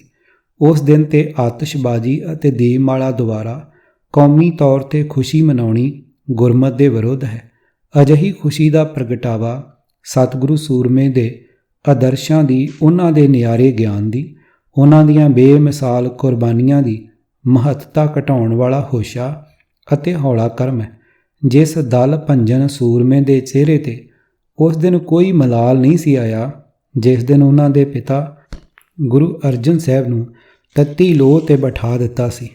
ਉਸ ਸਤਿਗੁਰੂ ਸੂਰਮੇ ਦੀ ਨਜ਼ਰਬੰਦੀ ਸਿੱਖਾਂ ਲਈ ਬੜੀ ਮੁਸੀਬਤ ਦੀ ਘੜੀ ਕਿਵੇਂ ਬਣ ਸਕਦੀ ਸੀ। ਜਿਸ ਸਤਿਗੁਰੂ ਜੀ ਨੇ ਆਪਣੇ ਪਿਤਾ ਗੁਰੂ ਦੀ ਸ਼ਹਾਦਤ ਤੋਂ ਮਗਰੋਂ ਸਗੋਂ ਮੀਰੀ ਪੀਰੀ ਦੀ ਕਿਰਪਾਨ ਪਾ ਕੇ ਤਖਤ ਸਿਰਜ ਲਿਆ ਸੀ, ਉਸ ਦੇ ਸਿੱਖ ਕੇਵਲ ਨਜ਼ਰਬੰਦੀ ਹੋਣ ਤੋਂ ਢਹਿੰਦੀਆਂ ਕਲਾ ਵੱਲ ਕਿਉਂ ਜਾਂਦੇ। ਸੋ ਨਾ ਨਜ਼ਰਬੰਦੀ ਤੋਂ ਕੋਈ ਗਮੀ ਸੀ, ਨਾ ਹੀ ਰਿਹਾਈ ਤੋਂ ਕੋਈ ਅਜਿਹੀ ਖੁਸ਼ੀ ਸੀ ਕਿ ਦੀਪਮਾਲਾ ਕੀਤੀ ਜਾਂਦੀ। ਪ੍ਰਭੂਤਵਾਦੀ ਤਿਉਹਾਰ ਨੂੰ ਸਿੱਖੀ ਦਾ ਅੰਗ ਬਣਾ ਦੇਣਾ ਕੇਵਲ ਅਤੇ ਕੇਵਲ ਬ੍ਰਾਹਮਣ ਦੇ ਮਨਮੋਹਣੇ ਮਾਇਆ ਜਾਲ ਦੀ ਹੀ ਕਰਾਮਾਤ ਹੈ। ਅਕਾਲੀ ਸੂਰਮਿਆਂ ਨੇ ਵਿਪਰ ਮਹੰਤ ਤਾਂ ਹਰਿਮੰਦਰ ਸਾਹਿਬ ਵਿੱਚੋਂ ਕੱਢ ਦਿੱਤੇ ਸਨ, ਪਰ ਉਹਨਾਂ ਦੀ ਚਲਾਈ ਕੋਈ ਵੀ ਬ੍ਰਾਹਮਣੀ ਰੀਤ ਨਾ ਹਟਾ ਸਕੇ। ਚਾਤੁਰ ਪੁਰੋਹਿਤ ਜੀ ਨੇ ਦੀਪਮਾਲਾ ਨੂੰ ਖਾਲਸਾ ਪੰਥ ਵਿੱਚ ਲਿਆ ਕੇ ਸਿੱਖਾਂ ਵਿੱਚ ਲక్ష్ਮੀ ਪੂਜਾ ਦਾ ਰਾਹ ਵੀ ਖੋਲ੍ਹ ਦਿੱਤਾ ਹੋਇਆ ਹੈ। ਜਿਵੇਂ ਸ੍ਰੀ ਰਾਮ ਚੰਦਰ ਜੀ ਦੀ ਰਾਵਣ ਤੇ ਕਥਿਤ ਜਿੱਤ ਆਦਿ ਅਤੇ ਲక్ష్ਮੀ ਪੂਜਾ ਨਾਲ ਸੰਬੰਧਿਤ ਦੀਵਾਲੀ ਦੇ ਦਿਨ ਜਗਮਗਾਹਟਾਂ ਭਰਿਆ ਸ਼ੋਰ ਸ਼ਰਾਬਾ ਗੂੰਜ ਪਾ ਰਿਹਾ ਹੁੰਦਾ ਹੈ। ਗੁਰੂ ਨਾਨਕ ਦੇਵ ਜੀ ਅਥਵਾ ਦਸ਼ਮੇਸ਼ ਜੀ ਦੇ ਆਗਮਨ ਦਿਵਸ ਤੇ ਤਾਂ ਸ਼ਾਇਦ ਹੀ ਹੈ ਜੋ ਕਦੇ ਕਿਸੇ ਗੁਰੂ ਸਵਾਰੇ ਦੇ ਘਰ ਅਜਿਹੀਆਂ ਖੁਸ਼ੀਆਂ ਭਰਿਆ ਵਾਤਾਵਰਨ ਨਜ਼ਰੀ ਆਇਆ ਹੋਵੇ। ਦੀਵਾਲੀ ਦਾ ਤਿਉਹਾਰ ਵੱਧ ਚੜ੍ਹ ਕੇ ਮਨਾਉਣ ਦੀ ਤਿਆਰੀ ਵਿੱਚ ਹਿੰਦੂਆਂ ਵਾਂਗ ਹੀ ਸਿੱਖ ਵੀ ਮਠਿਆਈਆਂ ਦੀਆਂ ਦੁਕਾਨਾਂ 'ਤੇ ਝੁਰਮਟ ਪਾਈ ਖਲੋਤੇ ਹੁੰਦੇ ਹਨ। ਦੀਵੇ, ਮੋਮਬੱਤੀਆਂ, ਪਟਾਕੇ ਆਦਿ ਖਰੀਦਦੇ, ਜੂਆ ਖੇਡਦੇ ਅਤੇ ਕਿਸੇ ਨਾ ਕਿਸੇ ਰੂਪ ਵਿੱਚ ਮਾਇਆ ਦੀ ਪੂਜਾ ਕਰਦੇ ਹੋਏ ਆਪਣੇ ਘਰਾਂ ਵਿੱਚ ਰੌਸ਼ਨੀਆਂ ਕਰ ਰਹੇ ਹੁੰਦੇ ਹਨ। ਕੌਣ ਆਖੇ ਕੌਮ ਦੇ ਜਥੇਦਾਰ ਜੀ ਨੂੰ ਕਿ ਉੱਚ ਪਦਵੀਆਂ 'ਤੇ ਬੈਠੇ ਸਿੰਘ ਸਾਹਿਬ ਜੀਓ ਇੰਜ ਨਹੀਂ ਇੰਜ ਕਰ। ਦੀਪਮਾਲਾ ਅਤੇ ਭਾਈ ਮਨੀ ਸਿੰਘ ਜੀ ਦੀ ਸ਼ਹਾਦਤ। ਦੀਵਾਲੀ ਨੂੰ ਭਾਈ ਮਨੀ ਸਿੰਘ ਜੀ ਦੀ ਸ਼ਹਾਦਤ ਨਾਲ ਵੀ ਜੋੜਿਆ ਜਾਂਦਾ ਹੈ, ਪਰ ਜੇ ਭਾਈ ਮਨੀ ਸਿੰਘ ਜੀ ਦੀ ਸ਼ਹੀਦੀ ਦੀਪਮਾਲਾ ਅਥਵਾ ਆਤਿਸ਼ਬਾਜ਼ੀ ਨਾਲ ਮਨਾਈ ਜਾਣੀ ਗੁਰਮਤਿ ਹੈ ਤਾਂ ਸ਼ਹੀਦਾਂ ਦੇ ਸਰਤਾਜ ਸ੍ਰੀ ਗੁਰੂ ਅਰਜਨ ਸਾਹਿਬ, ਸ੍ਰੀ ਗੁਰੂ ਤੇਗ ਬਹਾਦਰ ਸਾਹਿਬ ਜੀ, ਭਾਈ ਮਤੀ ਦਾਸ ਜੀ, ਭਾਈ ਦਿਆਲਾ ਜੀ, ਭਾਈ ਤਾਰੂ ਸਿੰਘ ਜੀ ਅਥਵਾ ਹੋਰ ਬੇਅੰਤ ਸ਼ਹੀਦਾਂ ਦੇ ਸ਼ਹੀਦੀ ਦਿਵਸ ਦੀਪਮਾਲਾ ਅਤੇ ਆਤਿਸ਼ਬਾਜ਼ੀ ਨਾਲ ਕਿਸ ਕਾਰਨ ਨਹੀਂ ਮਨਾਏ ਜਾਂਦੇ। ਦੀਵਾਲੀ ਦੇ ਜੋੜ ਮੇਲੇ ਤੇ ਸਤਿਗੁਰਾਂ ਦੀ ਭੇਟਾ ਹੋਣ ਵਾਲੀ ਮਾਇਆ ਸਿੱਖ ਧਰਮ ਦੇ ਵੈਰੀ ਮੁਗਲ ਸਰਕਾਰ ਨੂੰ ਦੇਣ ਵਾਲੀ ਸ਼ਰਤ ਮੰਨ ਲੈਣੀ ਅਥਵਾ ਜ਼ਾਲਮ ਦੀ ਕਿਸੇ ਜ਼ੁਲਮੀ ਸ਼ਰਤ ਨੂੰ ਮੰਨ ਲੈਣਾ ਖਾਲਸਾਈ ਸ਼ਾਨ ਅਤੇ ਅਣਖ ਦੇ ਅਨੁਕੂਲ ਨਹੀਂ ਸੀ। ਫਿਰ ਉਸ ਪੰਥਕ ਇਕੱਠ ਵਿੱਚ ਭਾਈ ਮਨੀ ਸਿੰਘ ਜੀ ਨੇ ਪੰਥ ਦੇ ਅੰਦਰ ਕਿਹੜੀ ਉਚੇਚੀ ਰੂਹ ਫੂਕ ਦੇਣੀ ਸੀ ਜਿਸ ਤੋਂ ਪੰਥ ਅਜੇ ਵਾਂਝਾ ਸੀ। ਪੰਥਕ ਇਕੱਠ ਦੇ ਅਸਫਲ ਹੋ ਜਾਣ ਨਾਲ ਉਹ ਕਿਹੜੀ ਪੰਥਕ ਘਾਟ ਹੋਈ ਸੀ ਜੋ ਸਰਕਾਰ ਦੇ ਖਜ਼ਾਨੇ ਵਿੱਚ ਮਾਇਆ ਪੁੱਜ ਜਾਣ 'ਤੇ ਪੂਰੀ ਹੋ ਜਾਣੀ ਸੀ। ਕਿ ਕਿਤੇ ਇਹ ਵੀ ਸਾਰਾ ਵਿਪਰੀ ਮਾਇਆ ਜਾਲ ਹੀ ਤਾਂ ਨਹੀਂ ਹੈ ਜੋ ਭਾਈ ਸਾਹਿਬ ਦੀ ਸ਼ਹੀਦੀ ਦੇ ਅਸਲ ਕਾਰਨ ਨੂੰ ਦੂਸ਼ਿਤ ਕਰ ਰਿਹਾ ਹੋਵੇ। ਹਰਖ ਸੋਕ ਜਾ ਕਹਿ ਨਹੀਂ, ਬੈਰੀ ਮੀਤ ਸਮਾਨ, ਕਹੋ ਨਾਨਕ ਸੁਨ ਰੇ ਮਨਾ, ਮੁਕਤ ਤਾਹੇ ਤੈ ਜਾਨ। ਪੰਨਾ 1427। ਕਿਤਾਬ ਵਿਪਰਨ ਕੀ ਰੀਤ ਤੋਂ ਸੱਚ ਦਾ ਮਾਰਗ ਭਾਗ ਚੌਥਾ। ਲੇਖਕ ਸਰਦਾਰ ਗੁਰਬਖਸ਼ ਸਿੰਘ ਕਾਲਾ ਅਫਗਾਨਾ। ਦੂਜੇ ਕਾਂਡ ਦਾ 8ਵਾਂ ਭਾਗ। ਆਵਾਜ਼ ਗੁਰਜੰਟ ਸਿੰਘ ਰੂਪੋਵਾਲੀ। ਵਾਹਿਗੁਰੂ ਜੀ ਕਾ ਖਾਲਸਾ, ਵਾਹਿਗੁਰੂ ਜੀ ਕੀ ਫਤਿਹ।